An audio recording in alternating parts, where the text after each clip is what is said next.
Reasoning का मैं शुरू से मैं मतलब एक जैसे एक सेट होता तो बना लेता था। हाँ, उसके लिए मतलब कोई वैसा नहीं था। तो वो तो रीजनिंग पूरा एसएससी की प्रैक्टिस पे ही डिपेंड हाँ, करता वो है। वही था, क्योंकि वो मतलब ऐसा होता था कि अगर आप लगातार प्रैक्टिस कर रहे हैं तो बन जाते थे क्वेश्चन, हाँ, मतलब और ये भी बनाते। होता है कि जिसका मैथ्स अच्छा हो जाता है, हाँ, रीजनिंग अपने आप आप एसएससी की उसकी अच्छी होनी ही तय है। तो हाँ, रीजनिंग का ये रहता था कि मैं क्वेश्चन जो होते थे वो मैं बना लेता था, मतलब रोज हाँ, बना लेता, तो उससे बस ये रहता था कि हमेशा हाँ, फ्लो में हर एक रहता था। चैप्टर का हाँ आपको नॉलेज हाँ, रहता था फ्लो कैसे रहता करना था है। कि ये ठीक इतने ठीक, टाइम में गुड। बन जाएगा तो सही है। हाँ। उसके बाद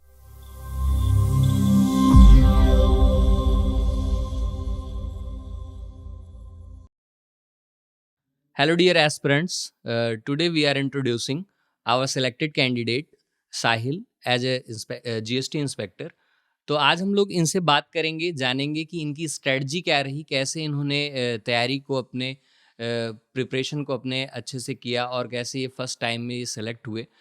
तो hello Sahil, welcome and very very congratulation. Thank you sir. आप अपनी स्ट्रेटजी को बताएं कि स्टूडेंट कैसे आपके प्लान को समझ के मोटिवेट रहें, कैसे वो अपनी प्रिपरेशन को करें। ठीक। सर, फर्स्ट ऑफ ऑल मैं थैंक बोलना चाहूँगा प्लूटस एकेडमी को, बिकॉज मैंने जो प्रिपरेशन थी वो देखा जाए तो जनवरी से स्टार्ट की थी जब मैं यहाँ जी पे ज्वाइन किया। जी उससे पहले हालांकि मैंने अटेम्प्ट दिया था, लेकिन वो वैसा नहीं था कि मैं मतलब पढ़ रहा था एसएससी जी के जी लिए। उससे पहले मैं यूपीएससी के लिए थोड़ा प्रिपरेशन कर रहा जी था, तो एसएससी के वैसे कोई प्रिपरेशन करके तैयारी मैंने नहीं की अलग से। जी मैंने एसएससी की तैयारी प्लूटस एकेडमी से चालू की थी, तो जी फिर मैं वहीं से चालू करना चाहूँगा। जी जी मैंने यहाँ पे जनवरी में ज्वाइन किया। उसके बाद फिर मैं मतलब कैसे करता था, मैं क्या जी करता था कि जैसे जो भी यहाँ पे पढ़ाई हुआ है, जी जी क्लास में जो पढ़ाई हुआ उसको देखता था। उसके बाद शुरू में बस मैं क्लास की जो पढ़ाई होती थी वही देखता था, मैं कोई हाँ। प्रीवियस ईयर कुछ ऐसा चालू नहीं किया, मतलब ऐसा नहीं जी कि फर्स्ट डे से वही लगा रहा हूँ मैं। तो पहले मैं सिर्फ क्लास नोट्स पढ़े और ये सब चीज़ें पढ़ी, मतलब सारे क्लास नोट्स जो थे वो पढ़ के फिर उसके बाद आप ये बोल सकते हैं कि 2 महीने बाद, मतलब एक्चुअली में लास्ट ईयर का मेरा प्री क्लियर हो गया था, अच्छा। तो उसका मेंस भी था, तो उसके लिए मैं मतलब बस जो यहाँ पे पढ़ाई होता था वो पढ़ता था। और फिर उसके बाद थोड़ा मेंस का जो था उसका जो प्रीवियस ईयर प्रीवियस ईयर वगैरह। क्वेश्चन हो गए हाँ। वो बना रहा था उस वक्त, हम्म मतलब क्योंकि वो मेरा मेंस था। तो हम्म वो भी वो पेपर जैसे ही खत्म हुआ फिर उसके बाद मैंने प्री की चालू कर दी प्रिपरेशन जी अपनी जी सही से, मतलब एक्चुअल प्रिपरेशन जो है। हम्म उसमें मैं प्री के जो मॉक पेपर्स होते थे वो मैं मेंस के बाद मैंने चालू कर दिए थे वो लगाने, अच्छा। मतलब वैसे। हाँ और हाँ पहले तो ऐसे जो क्लास के जो सब्जेक्ट वाइज जो वो होते हैं, जैसे जैसे ये आपका टॉपिक है, हाँ उसका प्री का कौन सा क्वेश्चन आया है, हाँ वैसे मतलब। और उसमें जैसे क्लास में दिए गए थे हमें कुछ क्वेश्चंस दिए हुए थे, मैं हाँ वहीं से लगा रहा था, मतलब ऐसा नहीं था कि कोई बुक पीडीएफ्स लगाए। वगैरह हाँ, बुक जो पीडीएफ से ही आपको लगाया था प्रोवाइड की मैंने, गई कोई है। बुक्स नहीं जी। अभी लिए थे, अच्छा बुक्स अच्छा मैंने बाद में ली थी वो। अच्छा अच्छा और वो भी एक्चुअली में पूरी नहीं लगाई, हाँ मतलब मैंने पीडीएफ से पहले लगा लिए थे सारे। हाँ तो फिर जैसे मैं स्टार्ट करता हूँ मैथ से, हाँ जैसे मैथ से टॉपिक पढ़ाई हुआ है, हम्म उसके जो पीडीएफ दिए थे वो मैं लगा लेता था, मतलब वो पहले ही लगा लेता था, मतलब हम्म उसको मैं अगर मैं बोलूँ तो मैंने पीडीएफ को 2 बार लगाया होगा, अच्छा अच्छा मतलब वो जो पीडीएफ दी हुई थी। हाँ मैथ्स की वही क्लास पढ़े, पीडीएफ लगाए, और कोई अलग से मैं नहीं पढ़ता था, मतलब हाँ एक्चुअली में मतलब मैं अलग से कोई वैसे नहीं पढ़ता था कि आप बोले कि यूट्यूब पे देखा है, वैसा वैसा नहीं हाँ पढ़ता था मैं। अच्छा उतना मेरे को पढ़ने का शौक नहीं है। हाँ तो उसके बाद रीजनिंग होता था, हाँ रीजनिंग का भी सेम, मतलब आपको बोलूँ तो सभी का सेम प्रोसीजर है। हाँ मतलब क्लास प्रैक्टिस। में जो हाँ पढ़ा है, पीडीएफ जो दिया है उसका मतलब जितना दिया होगा वो मैं लगा लूँ, मतलब वो ना छूटे, बस हाँ मेरा मतलब ये क्वेश्चन प्रैक्टिस आपका ज़्यादा से ज़्यादा हो रहा था। हाँ, वो क्योंकि पीडीएफ में प्रीवियस ईयर के क्वेश्चंस थे, हाँ हाँ तो वो अगर मैं लगा ले रहा हूँ तो बहुत है, मतलब। और हाँ उसके बाद इंग्लिश के लिए भी वैसे ही था। इंग्लिश के लिए जो ग्रामर थी, हाँ जैसे मैंने एक्चुअली मैं प्रीवियस बहुत बच्चों का देखा था यूट्यूब पे कि वो हाँ बोलते थे कि मतलब जैसे कि किसी टीचर की बुक ले लो, तो हाँ मैंने ग्रामर की बुक नहीं ली है। हाँ मैंने जो यहाँ पे हमें ग्रामर पढ़ाया गया था मैंने वही हाँ पढ़ा है, अच्छा अच्छा लेकिन वोकैबुलरी के लिए मैंने ब्लैक बुक ली थी। अच्छा अच्छा वो क्योंकि उसमें प्रीवियस ईयर के सारे क्वेश्चन एक साथ आ हाँ जाते ये थे, तो ये अच्छा है। तो वो मैंने ले लिया था। और साथ ही साथ हिंदी के लिए, मतलब सॉरी इंग्लिश के लिए बता रहा हूँ कि जो द हिंदू पेपर होता था वो मैं पढ़ता था। एडिटोरियल सेक्शन पढ़ता था। और शुरू में तो मतलब जब पेपर नहीं थे उस हाँ। वक्त तो मैं पूरा पेपर पढ़ता था। अच्छा। और हाँ। उसमें मुझे लग जाते थे 2 घंटे, अप्रोक्सीमेटली 2 घंटे हाँ, लगते थे। हाँ। लेकिन उसकी जो वोकैबुलरी थी वो मैं वो पूरी वोकैबुलरी हाथ से नहीं लिखता था, वो वर्ड फाइल बनाई थी मैंने। अच्छा। तो वो वर्ड फाइल बनाई थी मैंने, तो उसी पे मैं डालता था। और एक्चुअली में क्या रहता कि ब्लैक बुक में भी द हिंदू की वोकैबुलरी दी हुई है पीछे, हाँ, उसमें एंटोनिम्स एनोनिम्स करके उसमें उनका सारा दिया हुआ है। लेकिन वो क्या रहता था कि जब आप न्यूज़पेपर पढ़ते हैं ना तो वो थोड़ा कंटेक्स्ट होता था, उससे याद जल्दी होता था। हाँ। बस ये था, स्टोरी इंटरलिंक हो जाती है इंटरलिंक हो जाता था। ऐसे मतलब रटने जाओ तो मतलब याद नहीं होगा, याद नहीं तो होगा, वो था। इस वजह से मैं वो पेपर पढ़ता था। और वो पेपर मैंने द हिंदू पेपर मैंने पढ़ा, और ये बोल सकते हैं कि प्री के 1 महीने पहले मैंने बंद कर दिया था। अच्छा। उसके बाद फिर जरूरत नहीं थी वोकैबुलरी उतना, मतलब वो उसमें भी वोकैबुलरी रिपीट होती है। हाँ। वो मुझे पता चल गया था जब मैं पढ़ रहा था।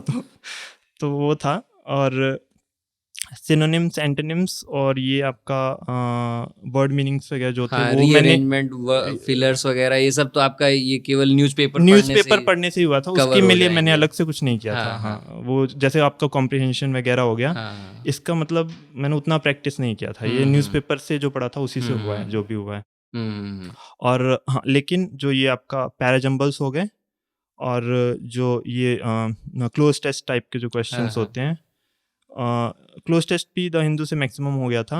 लेकिन पैराजम्बल्स और ये PQRS वगैरह जो होते हैं, और जो वो होते हैं क्या बोलते हैं उन्हें, रीअरेंजमेंट हो गए, या फिर ये जो क्वेश्चन थे एक्टिव पैसिव, वो डायरेक्ट, ये सब क्वेश्चन के प्रीवियस क्वेश्चन जो थे वो मैंने बनाए थे सारे। मतलब न्यूज़पेपर अगर देखा जाए तो जीएस में या करंट अफेयर के लिए भी इम्पोर्टेंट है। वो मैंने वहीं से करंट अफेयर्स के लिए भी वही किया था मैंने। वो द हिंदू पढ़ लिया था तो वो बाकी एडवांस मैथ इन सब की स्ट्रेटजी क्या थी? एडवांस मैथ्स वगैरह जो है ये भी एक्चुअली में जो पीडीएफ्स थे वही मैंने फॉलो किए थे। बुक मैंने खरीदी थी लेकिन मैंने बनाई नहीं थी। बुक मैंने खरीदी थी लेकिन बनाई नहीं थी। लेकिन जो पीडीएफ थे वो बना लेता था। वो मतलब वही है, मतलब क्या रहता है कि आप सेम क्वेश्चंस रिपीट होंगे। बुक में भी जाएंगे तो वही क्वेश्चन बार बार आएंगे। मैंने खरीदी थी, किरण की बुक खरीदी थी प्रीवियस ईयर की, लेकिन वो क्वेश्चंस सेम रिपीट होते हैं। तो मतलब आप या तो पीडीएफ ही बना लो, पीडीएफ बना लो, क्योंकि पीडीएफ में इतने क्वेश्चंस रहते बहुत हैं क्वेश्चंस रहते हैं। प्रैक्टिस अगर आप करें तो इतना सफिशिएंट रहता है कि आपका 2 से 3 घंटे तो उसको सॉल्व करने में चले जाएंगे। एक्चुअली में मुझे भी पहले ये सोचता था कि पीडीएफ में हो जाएगा कि नहीं होगा। मतलब रहता है हमारे दिमाग में, ये रहता है कि नहीं मैं ये भी बुक बनाऊंगा, वो भी बनाऊंगा, वो भी बनाऊंगा। बनता कुछ नहीं है, खरीद के सब रखा हुआ है मेरे पास भी। मेरे पास रखा हुआ है, किरण की बुक भी रखी है मैंने, लेकिन वो नहीं बनी मेरे से। क्योंकि देखिए सर, देखा जाए तो टाइम उतना नहीं होता है, क्योंकि सारे सब्जेक्ट्स करने होते हैं। और आपके पास देखा जाए जनवरी से फिर हमारा जून में पेपर ही था। जून में तो पेपर था। तो फिर इतने टाइम है नहीं कि आप सोचेंगे कि मैं ये भी बुक बना लूंगा, वो भी बना लूंगा। कुछ बच्चे होते हैं शायद बना लेते होंगे, लेकिन मेरे से तो नहीं बनी थी। मतलब आपने अपनी प्री और मेंस के लिए मतलब कितने घंटे की पढ़ाई आपने वो किया था?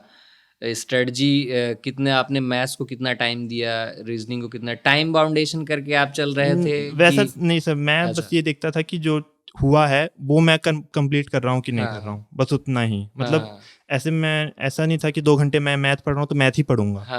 वैसे मैंने कभी नहीं किया। मतलब जैसे अभी मेरा मन कर रहा है कि चलो थोड़ी देर 1 घंटा मैथ बनाया, चल ठीक है 1 घंटा मैथ बना लिया। फिर उसके बाद एक्चुअली में जैसे आपके थे मेंस हो गया था ना जब मेरा लास्ट ईयर वाला, उसके बाद मैं मॉक दे देता था, चाहे मुझे आए ना आए, मतलब कोई मतलब नहीं। एक मॉक आपको एक दिन में देना ही देना है। एक मॉक दे देता था, चाहे आए ना आए। उसके लिए मतलब मैंने टेक्स्ट बुक भी लिया था, ऑलिव बोर्ड भी लिया था, दोनों ले लिया था मैंने। तो दोनों से देता रहता था पेपर। शुरू में तो एक मॉक दे देता था, एक दिन में एक देता था, नहीं तो 2 दिन में एक दे दिया।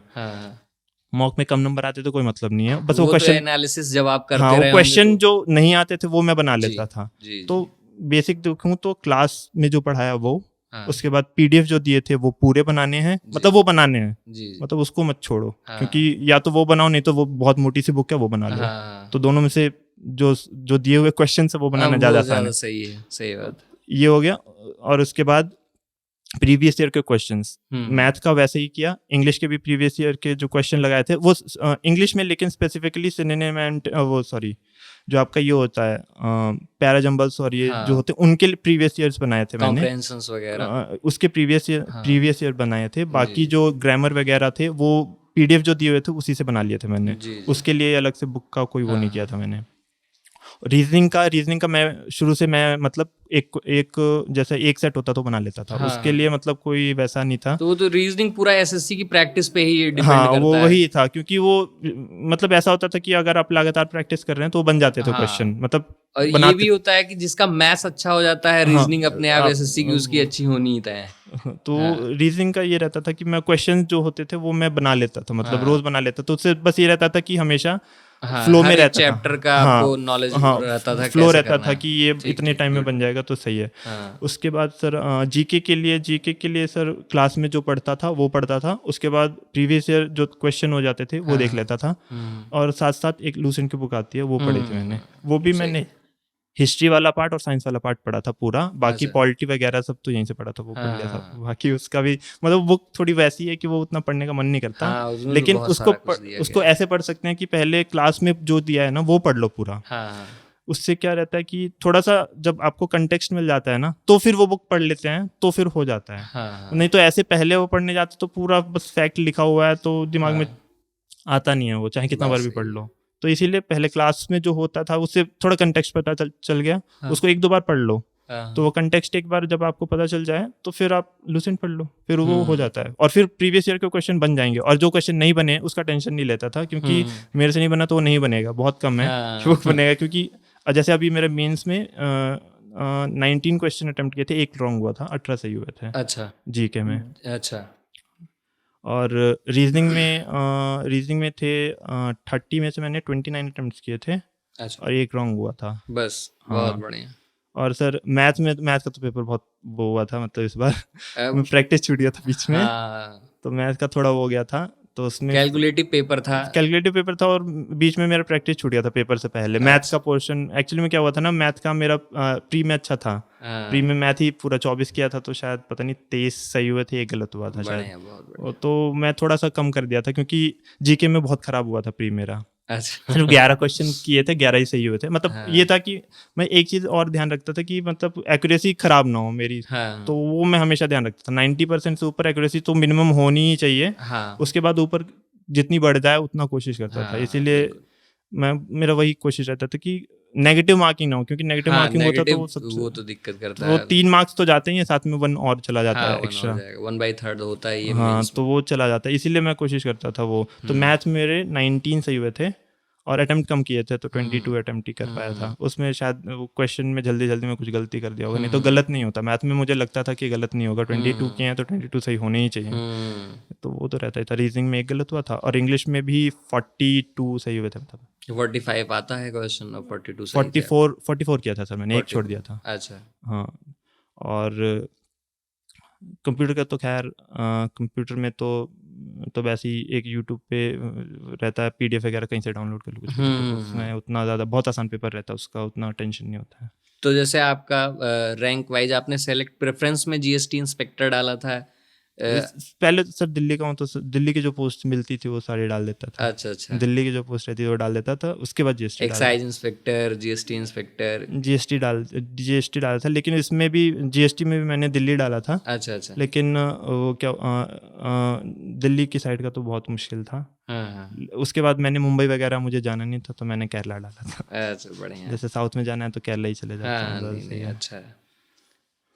तो स्टूडेंट्स के लिए क्या बताना चाहेंगे, कितने घंटे वो मिनिमम पढ़ाई करें? क्योंकि कुछ तो स्टूडेंट ऐसे मिलते हैं जो कहते हैं हम 2 घंटे पढ़ते हैं। सर, तो 2 घंटे पढ़ने वाला क्या प्री निकाल पाएगा, या उनको अपने टाइमिंग बढ़ाना चाहिए कैसे, इसके बारे में बताएं। मैं बोलूँ अगर 7 घंटा पढ़ते हैं तो काफ़ी है। 7 आवर्स ठीक है, उससे ज़्यादा कोई पढ़ता है वो डिपेंड भी करता है। हाँ, वो तो हैबिट है किसी कोई ज़्यादा पढ़ सकता तो ज़्यादा पढ़े, लेकिन 7 घंटा पढ़े जिसमें आप मैथ को थोड़ा, मतलब वो डिपेंड करता है जैसे आपको क्या लगता है। मतलब मुझे लगता था कि मैथ मेरा सही है, तो मैं मैथ को उतना ज़्यादा नहीं टाइम देता था।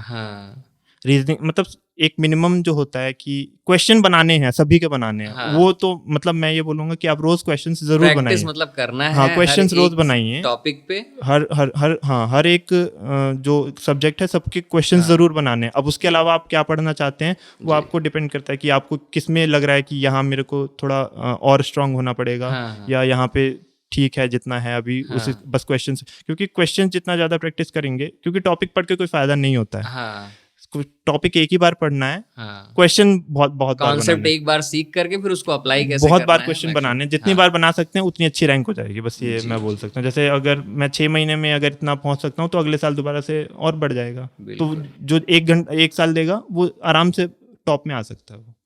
Thank you Sahil, thank you sir. आपने जो है अपना टाइम दिया यहाँ पे स्टूडेंट के लिए, आपने स्ट्रेटजी डिस्कस की। आई होप कि आपकी इस स्ट्रेटजी से स्टूडेंट को फ़ायदा होगा। हमारे और भी जो स्टूडेंट इस साल प्रिपेयर हो रहे हैं अगले साल के लिए, सितंबर में एग्ज़ाम देंगे, उनके लिए बहुत अच्छा रहेगा ऐसा। ठीक, thank you so much. Thank you sir. ठीक।